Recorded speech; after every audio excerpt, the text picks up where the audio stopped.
पहला हम लोगों का मकसद है कि ये जो सरकार, देश विरोधी सरकार, गरीब विरोधी सरकार, किसान विरोधी सरकार जो नरेंद्र मोदी की सरकार है, इसको 2024 में पहले हम लोग हटाए।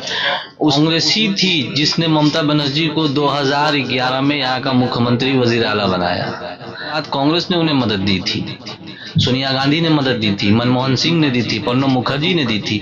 हम लोग अपना सीट जीता हुआ उन लोगों को दिया था। कांग्रेस ने इस देश को आजाद करवाया है, कांग्रेस ने इस देश को संविधान दिया है, कांग्रेस इस देश को आगे भी संभालेगी और कामयाबी की ऊंचाइयों तक ले जाएगी।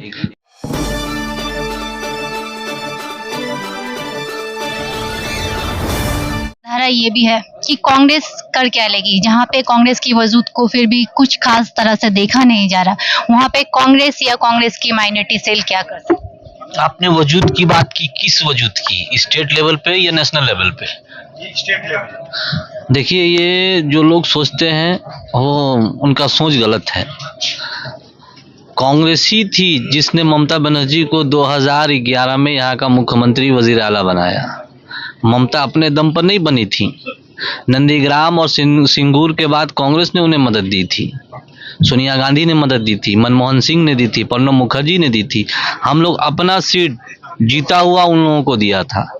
तो कांग्रेस ने इस देश को आज़ाद करवाया है, कांग्रेस ने इस देश को संविधान दिया है, कांग्रेस इस देश को आगे भी संभालेगी और कामयाबी की ऊंचाइयों तक ले जाएगी। सुपर पावर कांग्रेस ही बनाएगी इस मुल्क को। आज हावड़ा की माइनॉरिटी सेल की ओर से बहुत सारे पद को दिया गया, बहुत सारे लोगों को अपॉइंट लेटर के साथ अपॉइंट किया गया, तो इससे क्या लगता है कि हावड़ा में कुछ बदलाव आएगी? देखिए, हावड़ा में बिल्कुल बदलाव आएगी। मैं थोड़ी देर पहले भी कहा कि मगरबी बंगाल में तकरीबन 27 से 35% मुसलमान यहाँ अक़लियत के लोग रहते हैं, उसमें मुसलमान ज़्यादातर।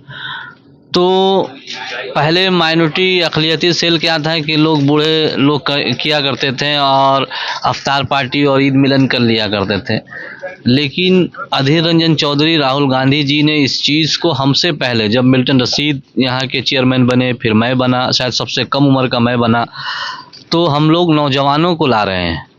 नौजवान आगे बढ़ेंगे माइनॉरिटी डिपार्टमेंट में और इस पार्टी को आगे बढ़ाएंगे। अगर आप अक़लियत को साथ लेकर नहीं चलेंगे, चाहे किसी पार्टी हो, किसी मुल्क हो, वो आगे नहीं बढ़ेगी। इसलिए अक़लियत को आगे लेकर चलना है और ख़ास तौर से नौजवानों को लेकर चलना है। देखा जा रहा है कि आज ये जो मौजूदा सरकार है वो अक़लियत पे ज़्यादा ध्यान दे रही है, उनके बारे में आप क्या कहें? अब देखिए, वो तो ध्यान दे रहे, लेकिन उन्होंने क्या किया? मैंने कहा ना कि जो भी उन्होंने वादे किए थे उन्होंने उसको पूरा नहीं किया। आप देखेंगे 2009 से लेकर 2011 तक ममता बनर्जी की जितनी भी स्पीच और तकरीरें थी, उनमें हर वो कहती थी कि जब मेरी सरकार बनेगी तो हम CBI इंक्वायरी करवाएंगे वक्फ बोर्ड में। उन्होंने नहीं करवाया। उन्होंने कहा था कि 10,000 मदरसों को मैं सरकारी दर्जा दिलवाऊंगा, उन्होंने नहीं करवाया। आप देख लीजिए, आज रोज़गार हम लोग कहाँ, 0 से भी नीचे हम लोग चले गए। तो आज हम लोग, आज उर्दू लैंग्वेज की उन्होंने बात की थी, उन्होंने जहाँ कहा था कि 10 ज़िलों में जहाँ 10% से ज़्यादा मुसलमान या लोग उर्दू बोलने वाले होंगे, वहाँ उर्दू को सेकंड लैंग्वेज मिलेगी। उन्होंने नोटिफिकेशन भी जारी किया था, वो कहाँ गया? वो सब ख़त्म हो गया। तो उन्होंने क्या है, और वो कांग्रेस को इसीलिए ख़त्म की कि अक़लियत उस तरफ न जा सके और वो जो 27 से 35% वोट है वो उनको मिले और फिर वो सरकार बना सके।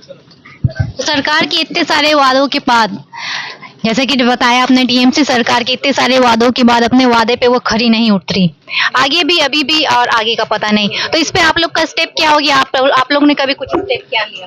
देखिए, हम लोग लड़ रहे हैं और दूसरी बात है 2014 के बाद ये मुल्क की तस्वीर बदली है।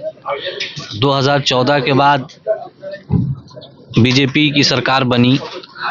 अभी सबसे पहला हम लोगों का मकसद है कि ये जो सरकार, देश विरोधी सरकार, गरीब विरोधी सरकार, किसान विरोधी सरकार जो नरेंद्र मोदी की सरकार है, इसको 2024 में पहले हम लोग हटाएं। उसके बाद हम लोग की लड़ाई तृणमूल कांग्रेस से जारी रहेगी। यहाँ के मुद्दों पर, यहाँ के लोगों के इशू पर हम लोग लड़ते रहेंगे। इसमें बंद ये चीज़ होने वाला नहीं है। हम लोग आंदोलन करते रहेंगे, हम लोग आवाज़ उठाते रहेंगे।